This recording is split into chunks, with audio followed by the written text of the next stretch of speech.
sesuatu pekerjaan tertentu. Lebih lanjut, berdasarkan pasal 5 ayat 1 Undang-Undang Nomor 8 Tahun 1999, setiap penyelenggara negara wajib mengucapkan sumpah sebelum memangku jabatan. Dengan demikian, sebelum penyelenggara negara tersebut mengucapkan sumpah, maka ia belum dapat menjalankan fungsinya sebagai penyelenggara negara. VD pasal 1 ayat 1. Hal ini sesuai dengan bunyi diktum Keputusan Presiden Nomor 70/2009. Huruf E. Penuntut umum tidak mempertimbangkan perbuatan terdakwa sama sekali fakta kapan terdakwa menjalankan fungsi sebagai anggota DPR. Bahwa penuntut umum dalam surat tuntutannya pada pokoknya mendalilkan terdakwa telah melakukan perbuatan-perbuatan. 1. Menerima uang sebesar 2.355.500.000 rupiah dari adikarya, menerima dari Muhammad Nadazurudin atau Permai Group uang sebesar 84.515.650.000 rupiah dan 36.070 dolar Amerika Serikat, menerima dari Muhammad Nadazurudin atau Permai Group sebesar 30 miliar rupiah dan 5.225.000 dolar Amerika Serikat, menerima hadiah berupa mobil Toyota Harrier, menerima fasilitas survei lingkaran survei Indonesia sebesar 478.632.230 rupiah, menerima satu fasilitas unit mobil Toyota Velfire senilai 735 juta rupiah. Namun penuntut umum tidak mempertimbangkan apakah terdakwa melakukan perbuatan-perbuatan yang didakwakan tersebut berkualitas dan berkapasitas sebagai pegawai negeri atau penyelenggara negara. Bahwa terdakwa memperoleh mobil Toyota Harrier pada tanggal 12 September 2009 sebelum terdakwa dilantik dan mengucapkan sumpah jabatan sebagai anggota DPR RI. Dengan demikian, terdakwa belum menjalankan fungsi sebagai penyelenggara negara. Karenanya kapasitas terdakwa tidak memenuhi sasaran norma atau adstart norm sebagai penyelenggara negara sesuai dengan ketentuan 12 huruf A Undang-Undang Tipikor. Begitu juga saat terdakwa memperoleh pinjaman mobil Toyota Velfire sekitar bulan September 2009. September 2010. Pada saat itu terdakwa telah resmi mengundurkan diri sebagai anggota DPR RI periode 2009-2014 berdasarkan surat pengunduran diri tanggal 26 Juli 2010 yang ditegaskan berdasarkan Keputusan Presiden Nomor 94 tahun 2010. Dengan demikian, pada saat terdakwa memperoleh pinjaman mobil Toyota Velfire tersebut, terdakwa sudah tidak lagi menjalankan fungsi sebagai anggota DPR RI atau penyelenggara negara karena kapasitas terdakwa tidak memenuhi sasaran norma atau adstart norm sebagaimana dimaksud dalam pasal 12A Undang-Undang Tipikor. Berdasarkan uraian penasihat hukum di atas, maka dalil-dalil penuntut umum yang menyatakan terdakwa Anas Urbaningrum telah memenuhi syarat subjek hukum yang mempunyai kualitas kedudukan baik sebagai pegawai negeri atau penyelenggara negara tidak benar dan karenanya harus ditolak. 2. Analisa unsur menerima hadiah atau janji. Majelis hakim yang kami muliakan, penuntut umum yang kami hormati, rekan-rekan pers dan masyarakat luas yang kami hargai. Penuntut umum dalam surat tuntutannya halaman 1599 sampai dengan 1600 menyatakan pada pokoknya bahwa Undang-Undang Tipikor tidak memberi penjelasan spesifik tentang apa yang dimaksud dengan menerima hadiah. Maka perlu penelusuran lebih lanjut menurut beberapa sumber hukum yang memberikan pengertian tentang apa yang dimaksud dengan menerima dan hadiah atau janji. Bahwa benar Undang-Undang Tipikor sama sekali tidak memberikan penjelasan yang spesifik mengenai pengertian menerima dan hadiah atau janji. Oleh karenanya penasihat hukum setuju dan sependapat penuntut umum bahwa yang dimaksud dan pengertian kata menerima, hadiah atau janji harus digali berdasarkan sumber hukum yang telah ada. Huruf A. Mengenai pengertian kata menerima, bahwa penasihat hukum setuju dengan kata menerima yang oleh penuntut umum diperoleh dari Kamus Besar Bahasa Indonesia. Namun demikian, penasihat hukum menolak dalil penuntut umum selanjutnya mengenai pengertian kata menerima berupa keadaan berwujud yang diartikan dalam dua hal, yaitu menerima secara fisik, dua menerima secara yuridis. Begitu pula dalil penuntut umum yang menyatakan cara menerima menurut penuntut umum yang dilakukan dengan dua cara, yaitu menerima secara langsung dan dua menerima secara tidak langsung. bahwa penuntut umum mengenai pengertian kata menerima dan cara menerima merupakan pendapat dan pengertian yang disusun oleh penuntut umum sendiri. Pendapat atau pengertian yang disusun sendiri oleh penuntut umum tersebut belum pernah diuji ataupun disusun menurut metodologi dan bersifat ilmiah, sehingga keberadaannya tidak dapat diakui sebagai suatu teori, apalagi sebagai suatu teori hukum. Oleh karena itu kami mohon kepada majelis hakim yang mulia untuk mengesampingkan uraian penuntut umum mengenai pengertian menerima dan cara menerima pada halaman 1600 sampai 1601 surat tuntutannya. Karena pengertian tersebut merupakan pendapat sepihak penuntut umum, bukan pengertian yang diperoleh dari sumber hukum yang telah ada. Bahwa sumber hukum yang belum memberikan penjelasan maksud dan pengertian dari kata menerima, yang ada adalah pengertian penyerahan yang diatur berdasarkan sumber hukum perdata pasal 612, 613, 615 KUH Perdata.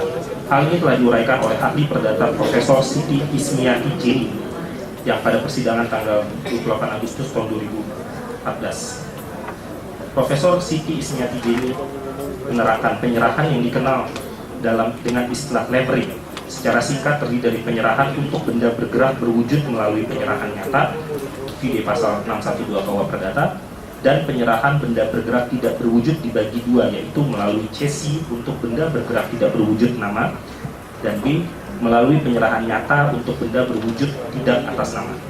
Bahwa Profesor Dr. Sri Sudewi Sofwan SH memberikan pendapat mengenai pengertian penyerahan menurut hukum perdata.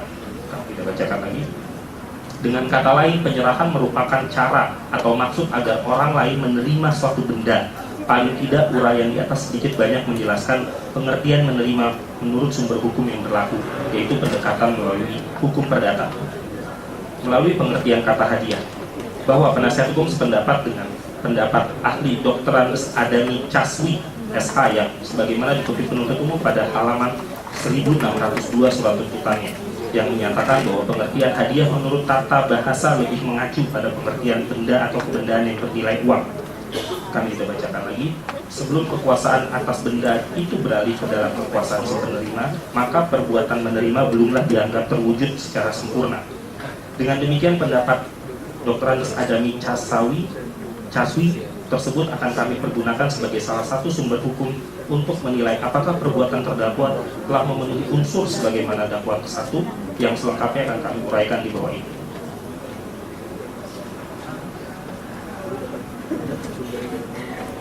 Bahwa huruf C mengenai pengertian kata janji, bahwa penasihat hukum sependapat dengan ahli Dr. Andes Adami Casawi yang dikutip oleh penuntut umum pada halaman 1603, misalnya menganggukkan kepala atau keluar ucapan atau kata-kata yang karena sifatnya dapat dinilai atau dianggap penerima, misalnya mengucapkan kata ya, baik, terima kasih, alhamdulillah, yes, oke, dan sebagainya.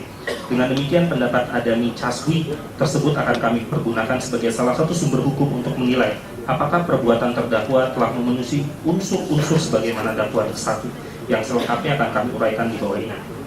Selanjutnya, berdasarkan sumber-sumber hukum yang berlaku, penasihat hukum akan memberikan analisa yuridis apakah benar berdasarkan fakta-fakta persidangan perbuatan terdakwa telah memenuhi unsur menerima hadiah atau janji, dan sekaligus penasihat hukum akan menguraikan bantahan terhadap dalil-dalil penuntut umum yang tidak benar dan didasarkan pada fakta persidangan dan menyesalkan. Terdakwa tidak terbukti mempunyai kepentingan untuk tampil menjadi pemimpin nasional, yaitu Presiden RI. Penasihat hukum menolak seluruh dalil maupun uraian panjang lebar penuntut umum pada butir 1 dan 2 halaman 1604 sampai dengan 1606 surat tuntutan yang pada pokoknya menyatakan keinginan terdakwa tampil sebagai pemimpin nasional, yaitu Presiden RI, dapat dibuktikan melalui fakta hukum rapat yang dihadiri oleh Berta Herawati, Muhammad Nazarudin, Yulianis Sudiakto, Prio Sudarso, dan stafnya, dan adanya beberapa orang yang mengirimkan ucapan dukungan terdakwa sebagai calon presiden 2014 sebagaimana bukti SMS. Bahwa dalil dakwaan penuntut umum yang dinyatakan terdakwa berkeinginan tampil sebagai pemimpin nasional, yaitu Presiden RI tahun 2014, telah dibantah oleh banyak saksi-saksi yang dihadirkan dalam persidangan, yaitu Profesor Ahmad Mubarok, Saad Mustafa, Luhut Poltak Sitompul, Mirwan Amir, Pasha Ismaya Sukardi, Herlas Junior, Muhammad Rahmat Sudewo, Angelina Patricia Sondang, dan Umar Arsal.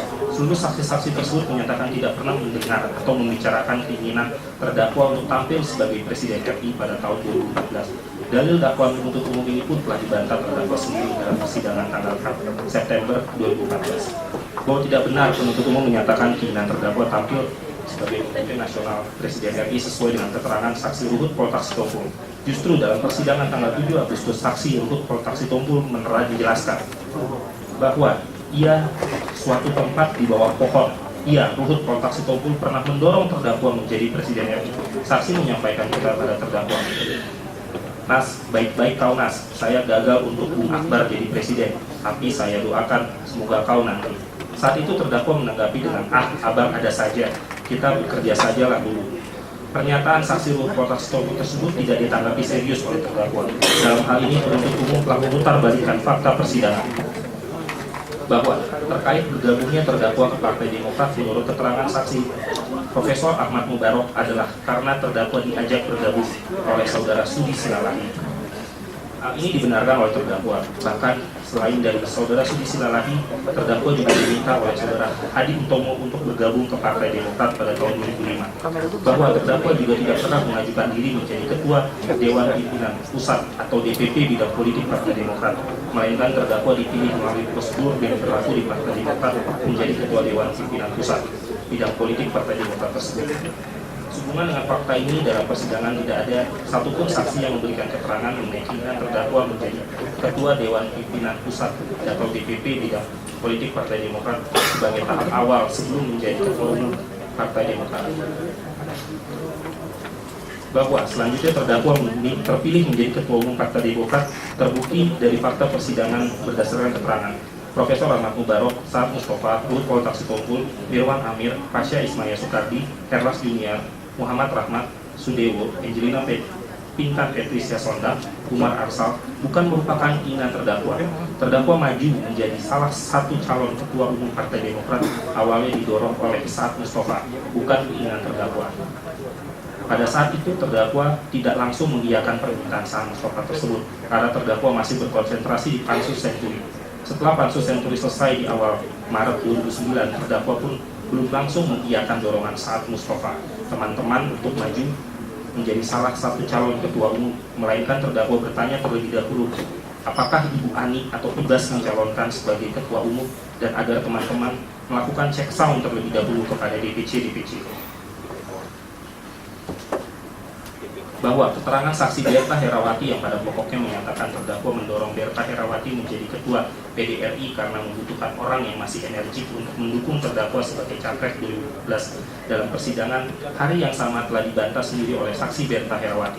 Saksi Berta Herawati menyatakan saksi menangis dan sakit hati kepada terdakwa karena dalam sebuah rapat terdakwa mendorong peserta rapat untuk memilih Ibu Budi sebagai ketua PDRI. Dan pada akhirnya Ibu Budi tersebut terpilih menjadi ketua PDRI. Dengan demikian keterangan saksi Berta Herawati yang dijadikan fakta persidangan oleh penuntut umum tidak relevan karena faktanya ketua PDRI bukan saksi Berta Herawati, sehingga maksud terpilihnya saksi Berta Herawati agar mendapat dukungan terdakwa sebagai capres 2014 menjadi tidak relevan. Begitu pula dalil penuntut umum yang pada pokoknya menyatakan bahwa akuisisi hotline advertising milik Subiakto Rio Sudarso sebagai langkah persiapan terdakwa menjadi Presiden RI. Wacana akuisisi hotline advertising maupun pertemuan-pertemuan yang dilakukan oleh Muhammad Nazarudin, Neneng Sriwahyuni, Yulianis dan saudara Subiakto Rio Sudarso sama sekali tidak relevan dan tidak dapat dijadikan bukti sebagai langkah awal persiapan terdakwa sebagai Presiden RI. Karena terdakwa terbukti sama sekali tidak pernah turut berperan serta menghadiri pertemuan-pertemuan bahkan mengetahui wacana akuisisi hotline advertising tersebut. Bahwa SMS yang dijadikan salah satu bukti oleh penuntut umum juga tidak relevan dan tidak dapat membuktikan bahwa terdakwa berkeinginan untuk tampil menjadi Presiden RI. Justru bunyi SMS tersebut membuktikan sebaliknya, yaitu terdakwa berkeinginan menjadi Presiden RI, tapi justru orang-orang yang mengirimkan SMS tersebut yang ingin agar terdakwa menjadi Presiden RI. Hal ini terungkap dari terjemahan tidak resmi penuntut umum terhadap bahasa Jawa yang digunakan dalam SMS tersebut. 1. SMS kami tidak bacakan lagi karena sudah menjadi bukti majelis hakim. Sungguh tidak masuk logika berpikir apabila tidak ada orang-orang yang menyatakan keinginan agar terdakwa menjadi Presiden RI. Kemudian ditafsirkan oleh penuntut umum dengan seenaknya bahwa keinginan tersebut merupakan keinginan dari terdakwa. Bahwa dengan demikian dalil penuntut umum menyatakan terdakwa berkeinginan untuk tampil menjadi Presiden RI hanya didasarkan oleh keterangan Muhammad Nazarudin dan Neneng Sri Wahyuni, di mana keterangan itu pun terbukti telah terbantahkan oleh keterangan dari lebih banyak saksi yang telah dihadirkan dalam persidangan. Berdasarkan uraian di atas, maka fakta persidangan telah jelas membuktikan: 1. Tidak ada keinginan terdakwa untuk tampil sebagai seorang pemimpin nasional, yaitu Presiden RI, karena keterangan saksi telah membantah dalil tersebut. 2. Terdakwa tidak pernah mengajukan diri atau meminta agar terdakwa bergabung di Partai Demokrat dan ditunjuk sebagai ketua DPP politik Partai Demokrat. 3. Wacana akuisisi offline advertising sama sekali tidak relevan dan tidak dapat membuktikan sebagai langkah awal terdakwa menjadi Presiden RI. Dan 4. Bukti SMS menurut logika berpikir justru telah membuktikan sebaliknya. 2. Terdakwa bukan pemilik PT Anugrah Group dan tidak menghimpun dana melalui PT Anugrah Group maupun Buta Sari Citra Laras. Bahwa penasehat hukum menolak seluruh dalil maupun uraian penuntut umum dalam butir 3 halaman 1606 sampai dengan 1612 surat tuntutan yang pada pokoknya menyatakan untuk menghimpun dana-dana terdakwa dan Muhammad Nazarudin bergabung dalam Anugrah Group.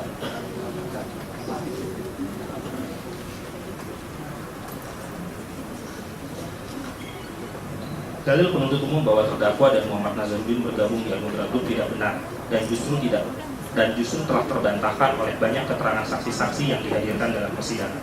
Antara lain, saksi merupakan karyawan Anugrah Group, Yulianis Oktaria Furi, Indo Rosalina Manulang, Aan Wahyudin, Heri Sunandar, dan saksi-saksi lain yaitu Eva Ompita, Soraya, dan Nuril Anwar. Seluruh saksi-saksi yang disebutkan di atas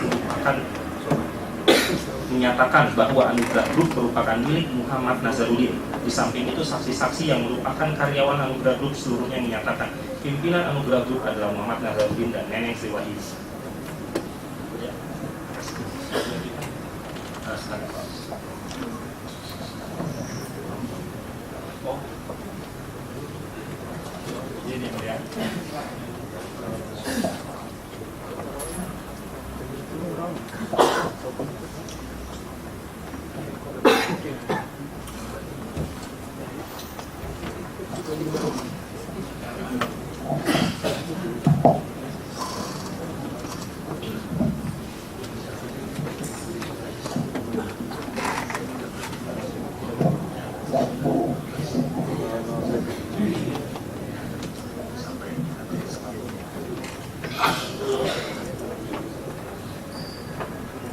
Mohon izin, Yang Mulia.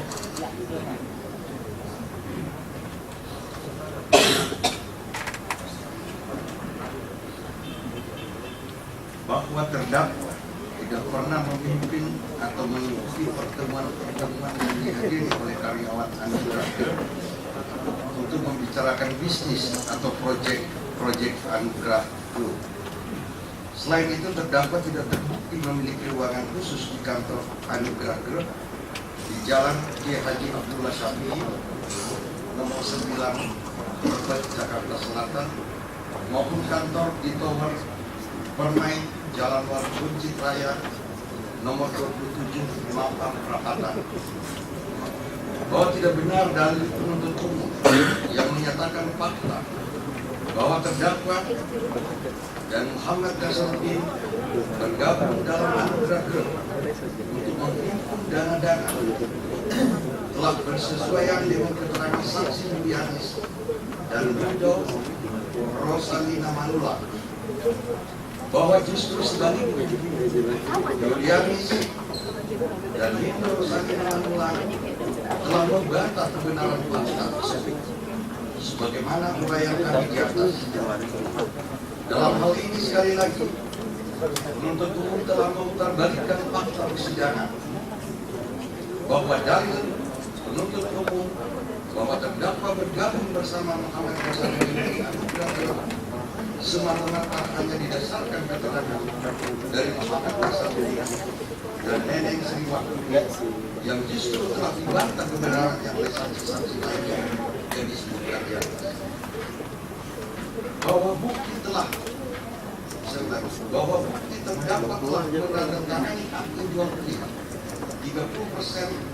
saham PT Anugrah Nusantara tidak serta-merta membuktikan bahwa terdakwa sebagai pemilik PT Anugrah Nusantara atau bergabung dengan Muhammad Nasarudin di Anugrah Group, bahwa pembelian saham tersebut telah dibatalkan sebagaimana dapat dibuktikan bahwa kepemilikan saham PT Anugrah Nusantara yang dikelola oleh Kementerian Hukum dan HAM Republik Indonesia tidak pernah mencatat nama terdakwa sebagai salah satu pemegang saham PT Anugrah Nusantara. Andai kata pembelian 30% saham PT Anugrah Nusantara tersebut jadi terlaksana, tentunya secara hukum nama terdakwa harus dilaporkan kepada Kementerian Hukum dan HAM Republik Indonesia sebagai salah satu pemegang saham dan dicatatkan pada daftar pemegang saham PT Anugrah Nusantara. Bahwa keterangan yang menyatakan terdakwa tidak mengetahui PT Anugrah Nusantara merupakan hal yang wajar, karena terdakwa memang bukan pemilik saham PT Anugrah Nusantara dan tidak pernah sama sekali aktif baik dalam pengurusan maupun bekerja PT Anugrah Nusantara. Penuntut umum tidak dapat serta-merta berdasarkan akte jual beli saham tersebut menyimpulkan bahwa terdakwa sebagai pemilik PT Anugrah Nusantara atau setidak-tidaknya mengetahui PT Anugrah Nusantara, karena seluruh saksi-saksi yang merupakan karyawan Anugrah Group telah membantah dari penuntut umum tersebut. Tentunya penuntut umum sangat paham bahwa dalam hal pembuktian hukum pidana yang dicari adalah kebenaran material, bukan kebenaran formil melalui bukti tulis. Bahwa terdakwa mendapatkan gaji dari PT Anugrah Nusantara pada bulan November, Desember 2008 dan bulan Januari sampai April 2009 tidak juga serta-merta dapat disimpulkan bahwa terdakwa sebagai pemilik PT Anugrah Nusantara atau bergabung dengan Muhammad Nasarudin di Anugrah Group. Bahwa terdakwa telah membantah menerima gaji dari PT Anugrah Nusantara.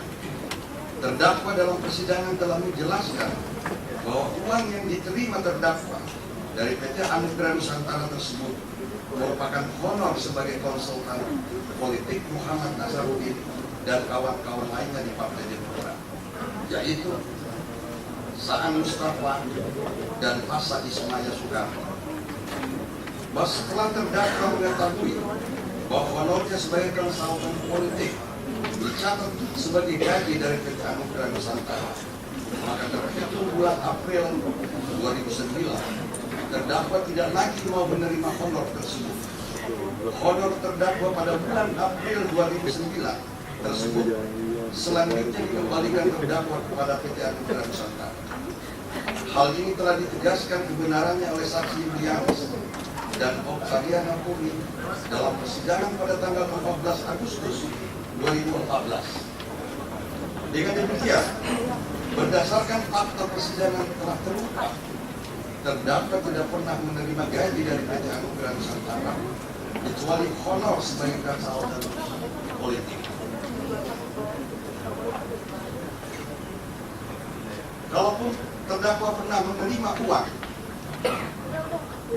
dari PT Anugrah Nusantara, apakah sebagai gaji, panon atau honor konsultan politik, apapun namanya, fakta tersebut tidak begitu saja dapat membuktikan atau dapat disimpulkan bahwa terdakwa benar bergabung dengan Muhammad Nasarudin di Anugrah Group untuk menghimpun dana-dana.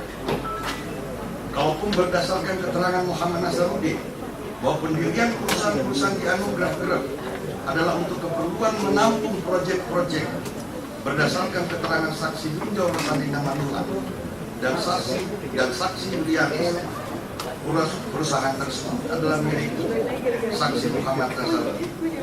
Sekali lagi dalil dakwaan maupun tuntutan tersebut didasarkan pada keterangan saksi Muhammad Nazarudin dan telah dibantah oleh banyak saksi-saksi lain yang dihadirkan dalam persidangan.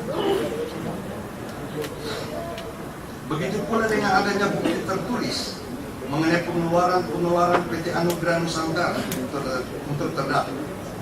Bukti-bukti tersebut tidak serta-merta dapat membuktikan atau dapat disimpulkan bahwa terdakwa benar bergabung dengan saksi Muhammad Nazarudin di Anugerah Group untuk menghimpun dana-dana, karena dalil penuntut umum telah terbantahkan oleh banyak saksi-saksi lain yang dihadirkan dalam persidangan.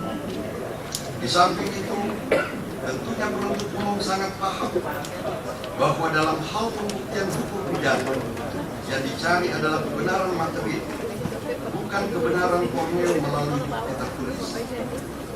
Bahwa terkait fakta integritas agar tidak membocorkan rahasia perusahaan, fakta tersebut tidak relevan. Yang terjadi justru terdakwa telah mendengar bahwa saksi Muhammad Nazarudin sering menjual nama terdakwa Ibu Ani Yudhoyono dan Edi Baskoro untuk mendapatkan proyek-proyek dari pemerintah. Hal ini dibenarkan berdasarkan keterangan saksi Yulianis dan saksi Mindo Rosalina Mandula.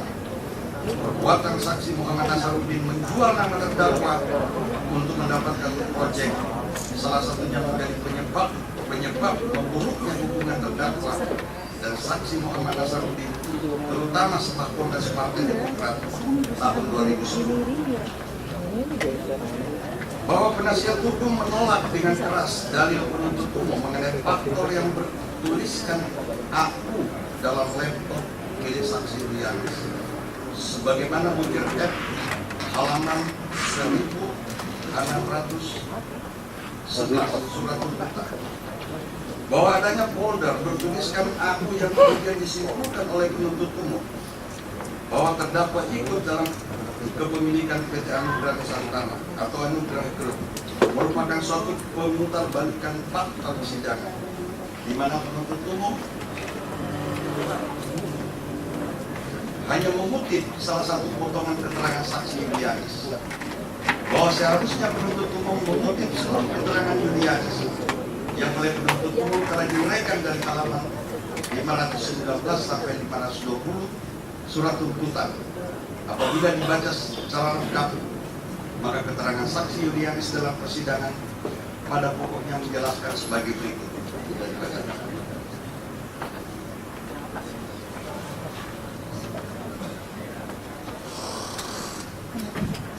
Bahwa berdasarkan uraian di atas, maka sungguh telah terjadi pemutarbalikan fakta persidangan yang sedemikian rupa oleh penuntut umum dengan maksud untuk mendukung dalil penuntut umum bahwa terdakwa benar bergabung dengan Muhammad Nazarudin di PT Anugerah Nusantara untuk menghimpun dana-dana. Hal mana telah terbantahkan berdasarkan keterangan Yulianis tersebut di atas maupun keterangan saksi-saksi lain yang telah dihadirkan dalam persidangan sebagaimana telah kami uraikan sebelumnya.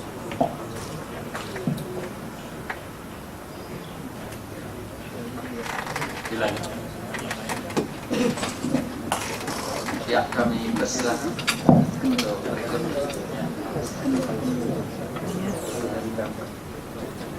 Izin Bapak Ketua, bahwa selanjutnya kepemilikan saham oleh Atia Laila, istri terdakwa, pada PT Duta Sari Citra Laras bersama-sama dengan Munadi Herlambang dan Mahfud Suroso juga tidak dapat serta-merta disimpulkan bahwa PT Duta Citra Sari Laras merupakan salah satu kantong dana milik terdakwa. Bahwa dalil penuntut umum tersebut telah dibantah oleh keterangan saksi Mahfud Suroso, Munadi Herlambang, dan Roni Wijaya. Bahwa saksi Mahfud Suroso dan Roni Wijaya telah menyatakan dalam persidangan pada tanggal 30 Agustus 2014 bahwa baik terdakwa maupun Atia Laila tidak pernah mendapat pembagian keuntungan dari usaha PT Duta Sari Citra Selaras. Bahwa Atia Laila pun tidak pernah aktif ataupun datang ke kantor PT Duta Sari Citra Laras. bahwa pemberian saham kepada Athiah Laila pada awalnya dimaksudkan untuk bersama-sama membeli usaha hotel di Bantul yang merupakan milik kenalan dari Bapak Atabik Ali. Begitu pula saksi Muwanadi Mul Herlambang telah membantah bahwa ia sebagai salah satu kantong dana terdakwa. Berdasarkan keterangan-keterangan saksi tersebut di atas, maka terbukti PT Dutasari Citra Laras maupun Muwanadi Herlambang bukan kantong-kantong dana milik terdakwa. Bahwa keterangan saksi Yanto Sutrisno yang menyatakan terdakwa beberapa kali menerima uang dari Mahfud Suroso dalam tes tas kresek hitam patut ditolak karena keterangannya telah dibantah oleh saksi Mahfud Suroso dan Riyadi. Saksi Riyadi membantah keterangan Yanto Sutrisno yang menyatakan mengantarkan uang kepada terdakwa dalam tas kresek hitam melalui saksi Riyadi. Berdasarkan uraian di atas, maka fakta persidangan jelas telah membuktikan: 1. Terdakwa bukan pemilik PT Anugerah Nusantara ataupun bergabung bersama Muhammad Nazarudin di Anugerah Group untuk menghimpun dana-dana. Dan 2. PT Dutasari Citra Laras dan Muwanadi Herlambang bukan salah satu kantong dana milik terdakwa. 3. Terdakwa tidak membentuk kantong-kantong dana yang bersumber dari proyek pemerintah dan BUMN. Bahwa penasihat hukum menolak dalil penuntut umum pada butir 4, 5, dan 6 halaman 1612 sampai dengan 1613 surat tuntutan, yang pada pokoknya menyatakan terdakwa membentuk kantong dana melalui proyek pemerintah dan BUMN. Bahwa terdakwa tidak membentuk kantong dana melalui proyek Kemenpinas dan Kemenpora yang diurus Mindoro Salina Manulang dan Angelina Patricia Pinkan Sondak, di mana Permai Group mendapat fee 7% sampai dengan 22%. Bahwa dalil penuntut umum tersebut hanya didasarkan pada keterangan Muhammad Nazarudin dan justru telah dibantah sendiri oleh saksi Mindoro Salina Manulang, Angelina Patricia Pinkan Sondak, dan Yulianis, yang menyatakan terdakwa tidak pernah terlibat atau berperan mempengaruhi proyek-proyek Kemendiknas dan Kemenpora. Bahwa terdakwa tidak membentuk kantong dana melalui proyek pemerintah bidang konstruksi dan BUMN yang diurus oleh Muwanadi Herlambang dan terkumpul sebesar 2